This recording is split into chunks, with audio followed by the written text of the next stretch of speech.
It's an incredible feeling to be here with you, and I am so excited to join you today. Really, you have no idea how excited I am. Keep in mind, this is literally only the second time I've ever set foot on a college campus. Second time ever. But for some reason, you are giving me a doctorate degree. I just came here to give a speech, but I get to go home as Dr. Roger. That's a pretty nice bonus. So, Dr. Roger, this has to be my most unexpected victory ever. Thank you. I'm a little bit outside of my comfort zone today. This is not my usual scene, and these are not my usual clothes. The robe is hard to move in. Keep in mind, I've worn shorts almost every day for the last 35 years. I'm not a person who gives a lot of speeches like this. Maybe the worst, but an important speech was when I started on the Swiss national team. I was only 17 years old, and I was so nervous, I couldn't even say more than 4 words. Happy to be here. I'm even more impressed because I left school at the age of 16 to play tennis full-time, so I never went to college. But I did graduate recently. I graduated tennis. I know the word is retire.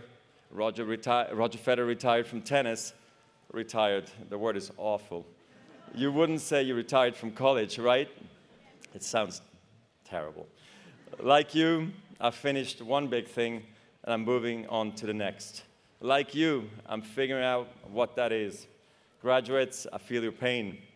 I know what it's like when people keep asking what your plan is for the rest of your life. They ask me, now that you are not a professional tennis player, what do you do? I don't know, and it's okay not to know. So what do I do with my time? I'm a dad first, so I guess I drive my kids to school.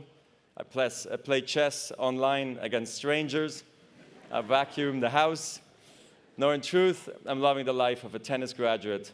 I graduated tennis in 2022, and you are graduating college in 2024. So I have a head start in answering the questions of what's next. Today, I want to share a few lessons I've relied on through this transition. Let's call them tennis lessons. I hope they will be useful in the world beyond Dartmouth. So here's the first. Effortless is a myth. I mean it. I say that as someone who has heard that word a lot. Effortless. People would say my play was effortless. Most of the time, they meant it as a compliment. But it used to frustrate me when they would say he barely broke a sweat. Or he's even trying. The truth is, I had to work very hard to make it look easy. I spent years whining, swearing, throwing my racket before I learned to keep my cool. The wake-up call came early in my career when an opponent at the Italian Open publicly questioned my mental discipline. He said, Roger will be the favorite for the first 2 hours, then I'll be the favorite after that. I was puzzled at first, but eventually I realized what he was trying to say. Everybody can play well the first 2 hours. You're fit, you're fast, you're clear, and after 2 hours, your legs get wobbly, your mind starts wandering, and your discipline starts to fade. It made me understand I have so much work ahead of me, and I'm ready to go on this journey.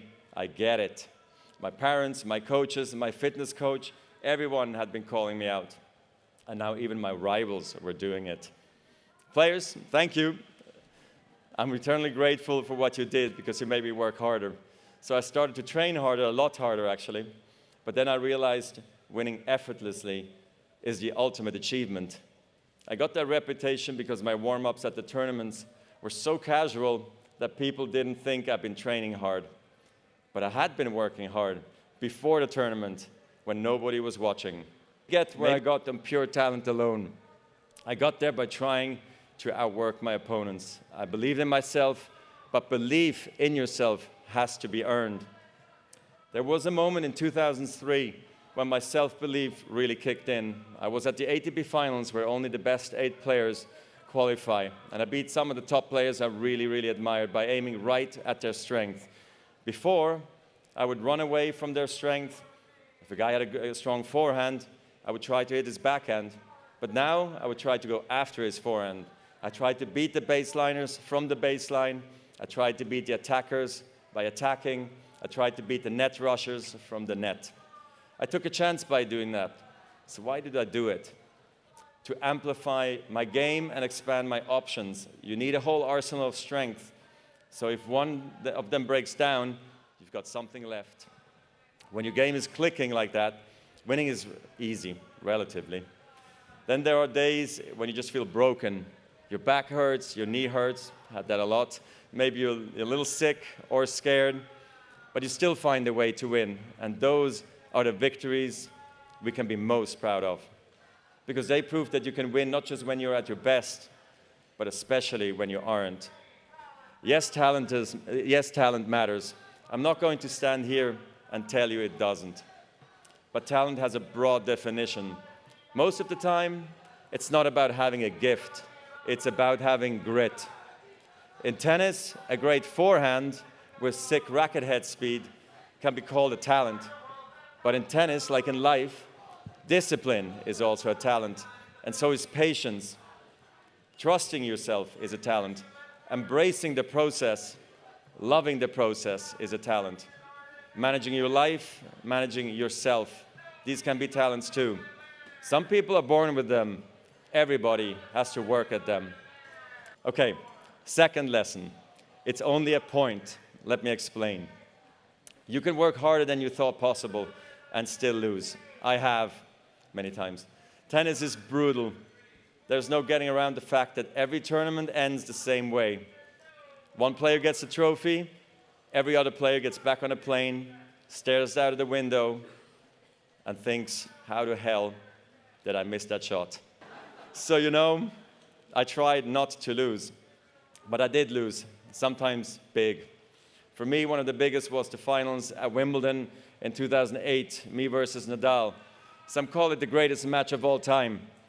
Okay, all respect to Rafa, but I think it would have been way, way better if I had won. Losing at Wimbledon was a big deal because winning Wimbledon is everything. Obviously, except winning that Dartmouth Master Pong title sophomore summer it is. I mean, I've gotten to play in some amazing venues around the world. But when you have the chance to walk onto center court at Wimbledon, the cathedral of tennis, and when you finish as the champion, you feel the magnitude of the moment, and there's nothing like it. In 2008, I was going for a record 6th consecutive title. I was playing for history. I'm not going to walk you through the match point by point. If we did, we would be here for hours, almost 5 hours to be exact. There were rain delays. The sun went down. Rafa won 2 sets. I won the next 2 sets in tie breaks. And we found ourselves at 7-all in the 5th. I understand why people focus on the end. The final minute's so dark I could barely see the chalk on the grass. But looking back, I feel like I lost at the very first point of the match. I looked across the net and I saw a guy who just a few weeks earlier crushed me in straight sets at the French Open. And I thought, this guy is maybe hungrier than I am. And he's finally got my number. It took me until the 3rd set before I remembered, hey buddy, you're the 5-time defending champion, and you're on grass, by the way. You know how to do this. But I came too late, and Rafa won, and it was well-deserved. Some defeats hurt more than others. I knew I would never get another shot at 6 in a row. I lost Wimbledon, I lost my #1 ranking, and suddenly people said, he had a great run. Is this the changing of the guard? But I knew what I had to do. Keep working and keep competing. In tennis, perfection is impossible. In the 1,526 singles matches I played in my career, I won almost 80% of those matches. Now, I have a question for you. What percentage of points do you think I won in those matches? Only 54%. In other words, even top-ranked tennis players win barely more than half of the points they play.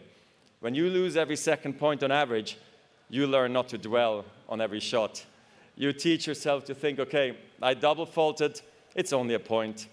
Okay, I came to the net and I got passed again, it's only a point. Even a great shot, an overhead backhand smash that ends up on ESPN's top 10 playlist, that too is just a point. So here's why I'm telling you this. When you're playing a point, It has to be the most important thing in the world, and it is. But when it's behind you, it's behind you.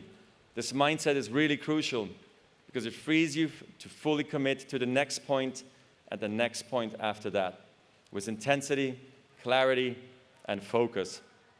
The truth is, whatever game you play in life, sometimes you're going to lose. A point, a match, a season, a job. It's a roller coaster with many ups and downs.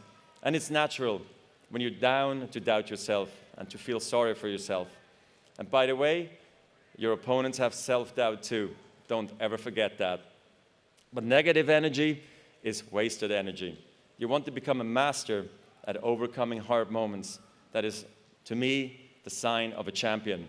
The best in the world are not the best because they win every point. It's because they know they'll lose again and again and have learned how to deal with it. You accept it, cry it out if you need to, and then force a smile. You move on, be relentless, adapt and grow, work harder, work smarter. Remember, work smarter. Lesson for a guy who left school at 16. This is a lot of lessons as well for me too. So here's the third one. Life is bigger than the court. A tennis court is a small space, 2,106 square feet to be exact. That's for singles matches. Not much bigger than a dorm room. Okay, make that 3 or 4 dorm rooms in Mass Row. I worked a lot, learned a lot, and ran a lot of miles in that small space. But the world is a whole lot bigger than that. Even when I was just starting out, I knew that tennis could show me the world, but tennis could never be the world. I knew that if I was lucky, maybe I could play competitively until my late 30s, maybe even 41. But even when I was in the top 5, it was important to me to have a life, a rewarding life, full of travel, culture, friendships, and especially family. I never abandoned my roots. I never forgot where I came from. But I also never lost my appetite to see the very big world. I left home at 14 to go to school in the French part of Switzerland for 2 years, and I was horribly homesick at first, but learned to love a life on the move. But these are the reasons I never burned out, maybe. I was excited to travel the world, but not just as a tourist. I realized pretty early that I wanted to serve other people in other countries. Motivated by my South African mother, I started a foundation to empower children through education. Early childhood education is something we take for granted in a place like Switzerland, but in sub-Saharan Africa, 75% of children do not have access to preschool. Think about that, 75%. Like all children, they need a good start if they're going to fulfill their potential.